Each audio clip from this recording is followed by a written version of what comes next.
Virat கோலிக்கும் David வார்னருக்கும் comparison போக போறோம். இதெல்லாம் என்ன கம்பேரிசன்? விராட் கோலிக்கும் டேவிட் வார்னருக்கும் ஏணிப்படி வச்சா கூட எட்டாவது விராட் கோலி தான் கன்ஃபார்ம் வின் பண்ண போறாரு. அப்புறம் எதுக்கு ஒரு வீடியோ சொல்லுப்பா. சரி இருந்தாலும் ரெக்கார்ட் சார்ஜ் தெரிஞ்சுக்கிறோம், எவ்வளவு அசால்ட்டா ஜெயிக்கிறோம் பார்ப்போம். இல்ல நீங்க சொல்றது ஒண்ணுதான், இல்லைன்னு சொல்லல. இருந்தாலும் ரெண்டு பேரும் ஒரு ரன் மிஷின். ஆஸ்திரேலியா இவரும் ஒரு ரன் மிஷின் தான் ஆஸ்திரேலியாவுக்கு, அவரும் ஒரு ரன் மிஷின் தான். கரெக்ட். பட் நம்ம இப்ப பண்ண போறது ஐபிஎலுக்கு மட்டும் தான். இந்தியா அந்த வேர்ல்ட் கிரிக்கெட் கிடையாது. வேர்ல்ட் கிரிக்கெட் கிடையாது. ஏன்னா நீங்க ரன் மிஷின் சொன்னோடனே நான் விராட் கோலிக்கு ஈக்குவலான பிளேயர்னா ஸ்டீவ் ஸ்மித்தை கொண்டு வந்திருப்பேன். அதான் கேட்டேன். ஓகே இல்ல ஐபிஎலுக்கு மட்டும். ஓகே ஐபிஎலுக்கு ஸ்டீவ் ஸ்மித். ஓகே வேணாம். ஓகே ஃபர்ஸ்ட் ரன்ஸ்ல இருந்து போயிடுமா? போங்க. ரன்ஸ் எல்லாம் எங்கால 9000 ரன் உங்கால இப்ப விளையாடுறதே இல்ல. விளையாடையில எப்படி 5000 6000? இல்ல நான் அதுக்கும் தனியா வச்சிருக்கேன். அப்புறம் பேசுப்பா. ரன் வந்து இப்போதைக்கு 8989 ரன் கோலி. 9000 அடிச்சாரு. Almost 11 run. இல்ல 9000 அது அடிச்சாரு. இந்த சீசன் அடிச்சாரு. Okay 9000 run. டேவிட் வார்னர் வந்து 6565 ரன் அடிச்சிருக்காரு. தெரிஞ்சிருச்சு. வெற்றி எங்களுக்கு தான்.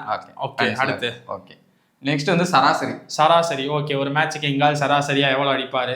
உங்கால் வந்து 39.95, கிட்டத்தட்ட 40 ரன் சராசரியா அடிப்போம் நாங்க. ஓகே டேவிட் வார்னர் வந்து 40.52, ஒரு ரன் கிட்டத்தட்ட 2 ரன்ல. ஆனா எப்படி யூகிக்கவே முடியல, டேவிட் வார்னருக்கும் விராட் கோலிக்கும் சராசரியில எப்படி ஜெயிக்கிறாரு?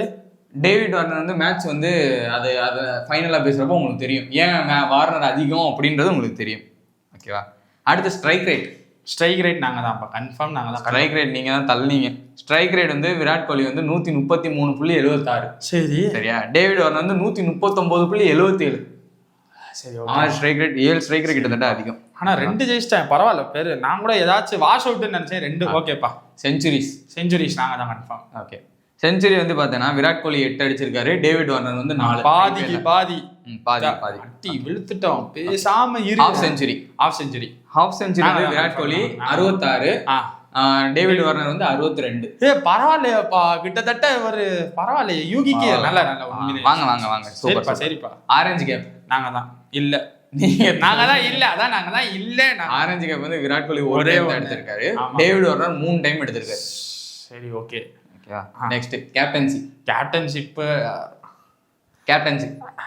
சரி ஓகே. ஐபிஎல்ல கேப்டன்சி விராட் கோலி கப்பே எடுக்கல, டேவிட் வார்னர் ஒரு டைம் எடுத்திருக்காரு. ஓகே. ஆனா அதாவது ஒரு ரன் மட்டும் தான் அதிகமா இருக்கு. ஸ்ட்ரைக் ரேட் ஓகே, செஞ்சுரிஸ் மட்டும் தான். ஆனா இத நம்ம வீடியோல பேசுறோம்னா கண்டிப்பா அடிப்பாங்க விராட் கோலியா டேவிட் வார்னரா சொன்னா.